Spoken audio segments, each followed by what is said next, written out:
ఏమిటి ఇవాళ ఇంత పెందలాడే హారతిస్తున్నావు? ఏదైనా విశేషమా, లేక ఏదైనా కొత్త సినిమా వస్తే వెళ్ళాలనే? అది కాదత్తయ్య, నిన్న డాక్టర్ దగ్గరికి రిపోర్ట్స్ తీసుకురావడానికి వెళ్ళానుగా. ఆ రిపోర్ట్స్ లో నాకేమైనా జబ్బుంది, పోతానని చెప్పారా? అయ్యో, అలా అంటారేంటండి? నిన్నక్కడ వాళ్ళ ఇంట్లో సంగీతం చెప్పే టీచర్ గారు కనిపించారు. చాలా చక్కగా, చాలా ఆపేక్షగా మాట్లాడారు. నాకు మంచి స్నేహితురాల్నిచ్చారని. దేవుడికి పూజలు చేస్తున్నావు, సినిమాలు చూసింది చాలక దాని మీద చర్చలకి సావసరాలు దొరికిందా నీకు?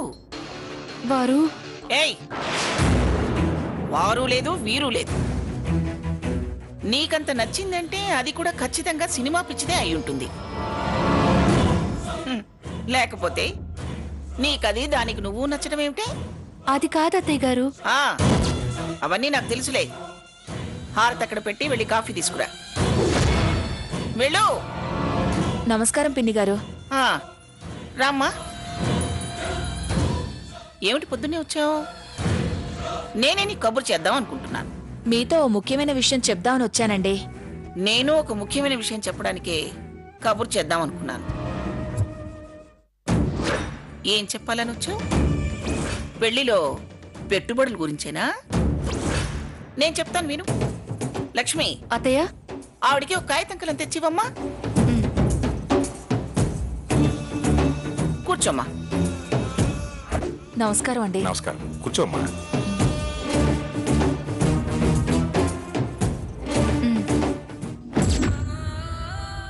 ఏం తీసుకుంటారు? కాఫీయా, టీయా? ఆవిడ తాగే వచ్చుంటుందిలే. ఏం సావిత్రి, కాఫీ తాగొచ్చావా, తాగుతావా? తాగే వచ్చాను పిన్ని గారు. నాకు తెలుసు. సరే, నేను చెప్పిన లిస్ట్ రాసుకో.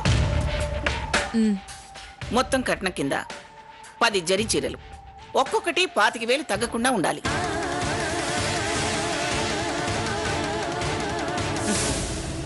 మా కుటుంబంలో అందరికీ పెళ్లిలో 3 పెట్టుబడులు, అప్పగింతలు, సత్యనారాయణ వ్రతానికి మా స్థాయికి తగ్గట్టుగా ఉండాలి.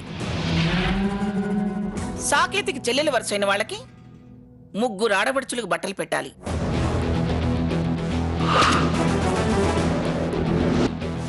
మంచి మంచి డ్రెస్సులు పెట్టాలి. పైడికి, రంగయ్యకి, అయ్యర్కి, డ్రైవర్లకి, వాళ్ళందరికీ కూడా కొత్త బట్టలు తీసుకోవాలి. ఇకపోతే మా దగ్గర బంధువులందరికీ 25 పట్టు చీరలు, పట్టు పంచలు, ఉత్తరీయాలు, మా అబ్బాయికి పెళ్లి సూటు, కాశీయాత్రకి బట్టలు, మధుపర్కాలు, మళ్ళీ సత్యనారాయణ వ్రతానికి కావలసిన పట్టు వస్త్రాలు, ఉత్తరీయాలు, తర్వాత రిసెప్షన్కి మోడర్న్ డ్రెస్సులు. ఒక్క నిమిషం పిన్ని గారు, నేను కొన్ని మంచినీళ్ళు తాగొస్తాను. గొంతు తడారిపోయినట్టు. లక్ష్మి, పర్వాలేదండి, నేను వెళ్ళి తాగొస్తాను.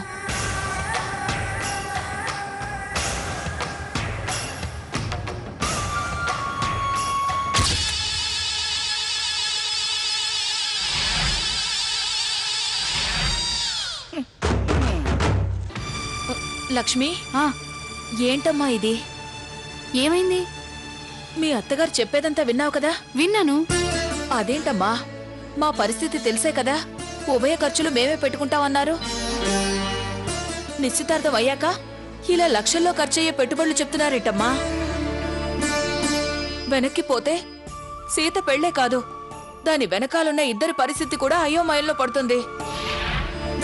మేమంత ఖర్చు చేయగలవా చెప్పు? అదే నాకు అర్థం కావటం లేదు. అలా అనకమ్మా, నువ్వే ఎలాగైనా మమ్మల్ని బయట పడేయాలి.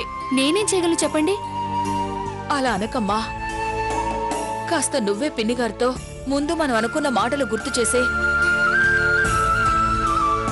మా పరిస్థితి వివరించి మీ అత్తగారికి నువ్వే నచ్చజెప్పమ్మా. నేనా? నీ వల్లే అవుతుందమ్మా. అదే కాదు,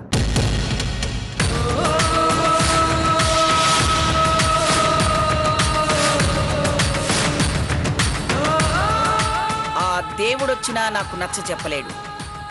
ఏం సావిత్రి, మంచినీళ్ళకని వచ్చి దాంతో మంతనాలు చేస్తున్నావు? నీ ఏడుపేదో నాతో హాల్లోనే ఏడవచ్చు కదా. దాని రాయభారం ఎందుకు నీకు? అది నాకు చెప్పేదా? నేను దాని మాట వింటాననుకున్నావా? ఏది నేను కాదనడం లేదు. నేనన్న ఏ మాట నేను తప్పను. నేనిప్పుడు నిన్ను కట్నం ఇమ్మన్నానా, కానుకలు ఇమ్మన్నానా? మీరు పెట్టుబడి లిస్టు రాయిస్తుంటే మీరు కట్న కానుకల లిస్టు రాస్తుంటే అవన్నీ ఎప్పుడు పెట్టాలో, ఎవరికి ఎప్పుడు ఇవ్వాలో లిస్టు రాయమన్నాను గాని నేను కొనమన్నానా? అవన్నీ నేనే కొనిస్తాను. వాటిని ఎప్పుడెప్పుడు ఇవ్వాలో, ఎవరెవరికి ఇవ్వాలో నేనే చెప్తాను. మర్చిపోతే తీరా సమయానికి మీరు గుడ్లప్పగించుకొని చూస్తారని లిస్టు రాయించాను. దానికోసం ఇలా వచ్చి దాన్ని దేవురిస్తూ దేహి అని అడగాల? ఉభయ ఖర్చులు నేనే భరించి పెళ్లి చేసి పిల్లని ఇంటికి తెచ్చుకుంటానని నీకు చెప్పానుగా. నా మాట మీద నీకు నమ్మకం లేకపోయిందా? ఓపిక పట్టలేకపోయావా?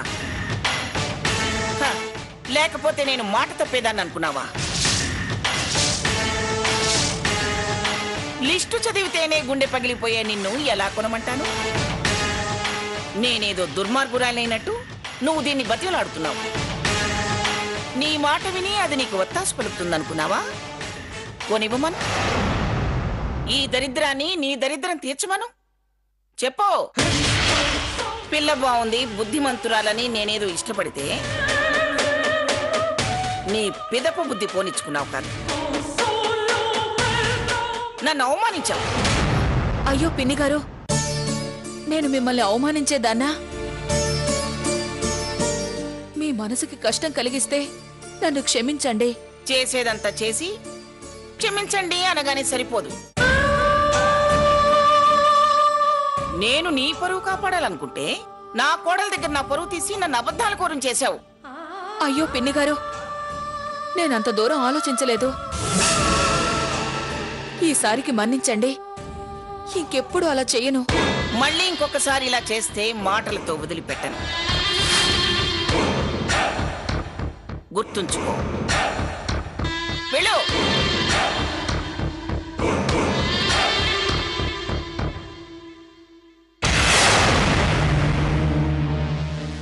ఇదిగో, షాపింగ్కి వెళ్ళబోయే ముందు ఫోన్ చేస్తాను. సీతను తీసుకుని షాపింగ్కి రా.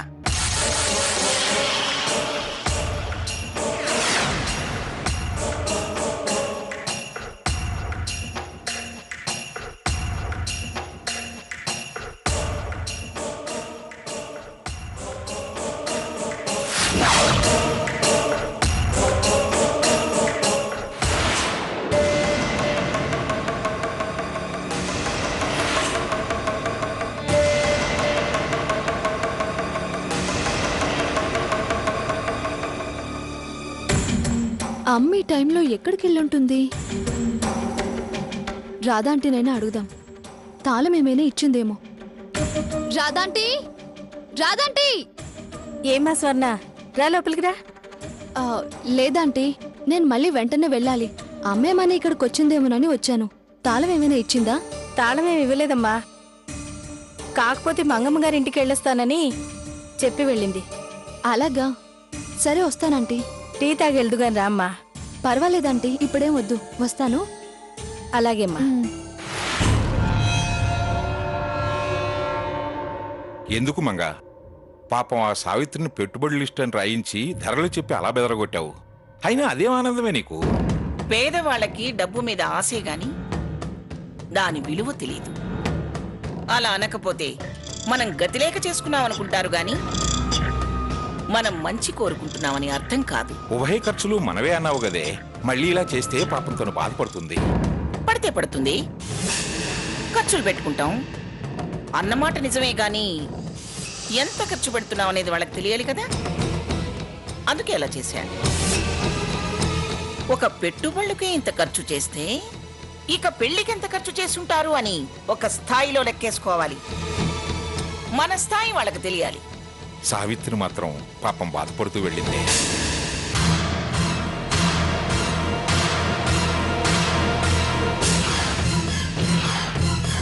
చూడండి, ఎవరు బాధపడ్డా నాకు అనవసరం. సీత నా మనవడి పెళ్ళాం అయ్యేంత వరకే ఆ దరిద్రపు మనుషులతో మాట మంచి రాక పోక. 3 ముళ్ళు పడ్డ తర్వాత ఆ మనుషుల్ని గుమ్మం తొక్కనివ్వను, సీతని ఆ గుమ్మం తొక్కనివ్వను. మూర్ఖంగా మాట్లాడకు. ప్రేమ ఆప్యాయతల్ని విడదీసి పాపం మూటగట్టుకుంటావా? మరీ బాధపడేలా చేస్తే సంబంధాలు చిట్లిపోతాయి. ఉభయ ఖర్చులతో ఒక విధంగా సీతని ఖరీదు చేసినట్టే. ఇక తను మన ఆస్తిలో ఒక భాగం అవుతుంది. ఇక వాడికేం అధికారం ఉంటుంది? తప్పుగా ఆలోచిస్తున్నావు మంగా. సీత ఇంటి పేరు మారిన దగ్గర నుంచి వాడను పూర్తిగా దూరం చేసి మన పద్ధతులు అలవాటు చేయాలి.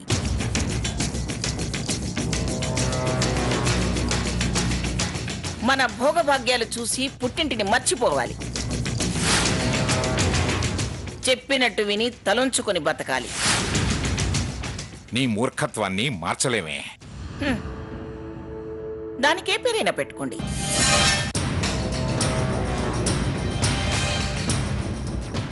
అనుకున్నది అనుకున్నట్టు చేసి తీరతాను. ఆ ఇంటి కాకిని కూడా ఈ ఇంటి మీద వాలనివ్వను. ఎలా ఇంత కఠినంగా మాట్లాడగలుగుతున్నావే? నీ పద్ధతి మార్చుకుంటే అందరం ఆనందంగా ఉండగలుగుతాం. లేకపోతే నీ అహంకారానికి, సీత ఆత్మాభిమానానికి యుద్ధం మొదలవుతుంది.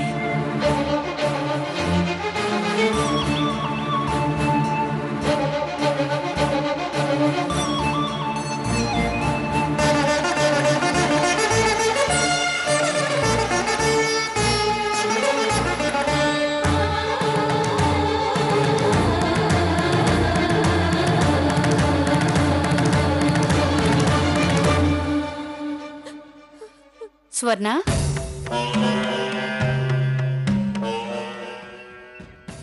ఎప్పుడొచ్చావు? ఇప్పుడే అమ్మ ఇక్కడికి వచ్చిందంటే వచ్చాను. కానీ వెళ్ళిపోయిందని పైడి చెప్పింది, అందుకే వెళ్ళిపోతున్నాను. ఉండు స్వర్ణ, కాఫీ తాగి వెళ్దు గాని. వద్దండి, అమ్మతో పనుంది, వెళ్తాను.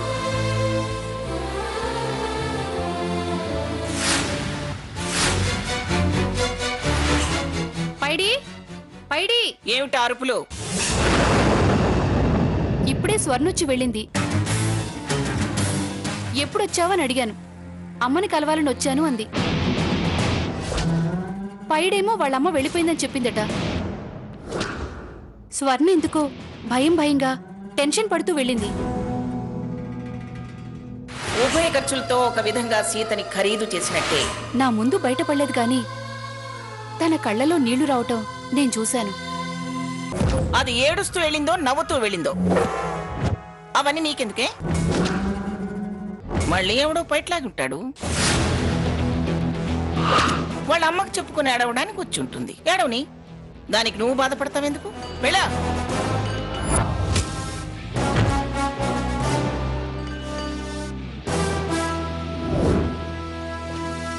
కొంపదీసి ఆ అమ్మాయి నువ్వు అన్న మాటలు విందేమో. వినే ఉంటుంది, అందుకే ఏడ్చుంటుందేమో. అయితే ఏమిటంట? విందేమో అని కొంపలు మునిగినట్టు అడుగుతున్నారేమిటి? ఆ అమ్మాయి ఈ విషయం వాళ్ళ ఇంట్లో చెబితే చెప్తే ఏమవుతుంది? అంత తేలిగ్గా మాట్లాడతావేమిటే? వాళ్ళు బాధపడరు. నిజం తెలిసి వాళ్ళు పెళ్లి వద్దు అంటే? చూడండి, మీరు అనవసరంగా భయపడకండి. అదెంత ఏడ్చి మొత్తుకున్నా ఏమీ కాదు. వాళ్ళీ సంబంధం వదులుకోరు.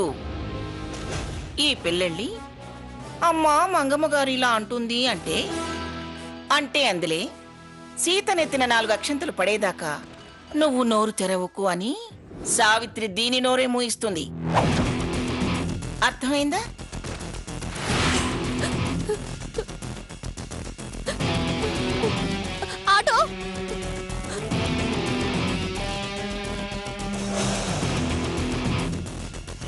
ఒకవేళ రామచంద్రయ్యకి చెబితే? రామచంద్రయ్యకే కాదు, వాళ్ళ బాబుకి చెప్పినా వాళ్ళేం మాట్లాడుకోలేదు, నువ్వేం వినలేదు. ఒకవేళ విన్నా అక్కకి చెప్పకమ్మా అని బతిమిలాడి దానికి నచ్చ చెప్తారు. ఒకవేళ సీతకి చెబితే? అసలే ఆత్మాభిమానం గల అమ్మాయి, నేను ఈ పెళ్లి చేసుకోను అంటే నిశ్చితార్థం జరిగాక పెళ్ళాగిపోతే మన పరువు గంగలో కలిసిపోద్దు. ఆ?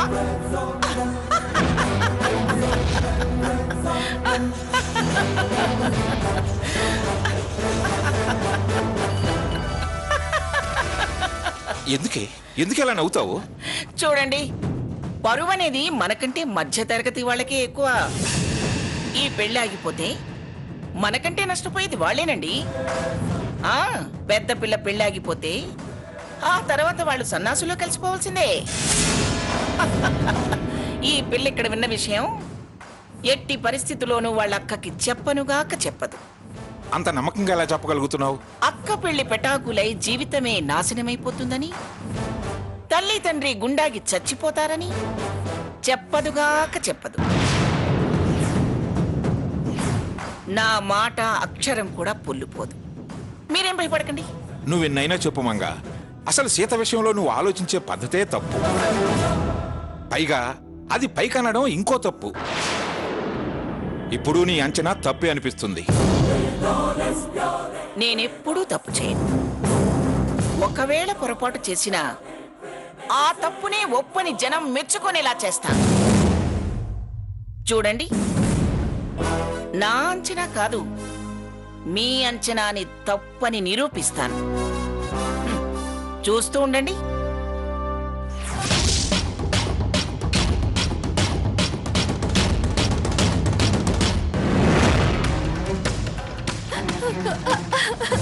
అక్క, స్వర్ణ, స్వర్ణ, ఏమైంది? స్వర్ణ, ఏమైంది? ఎందుకలా ఏడుస్తున్నావు? అక్క, నువ్వు ఆ సాకేత్ని చేసుకోవద్దక్క, అస్సలు చేసుకోవద్దక్క. ఏంటి సడన్ గా ఇలా మాట్లాడుతున్నావు? అసలేం జరిగింది? ఇందాక అమ్మ కోసం మంగమ్మ గారింటికి వెళ్ళాను. అక్కడ ఆవిడ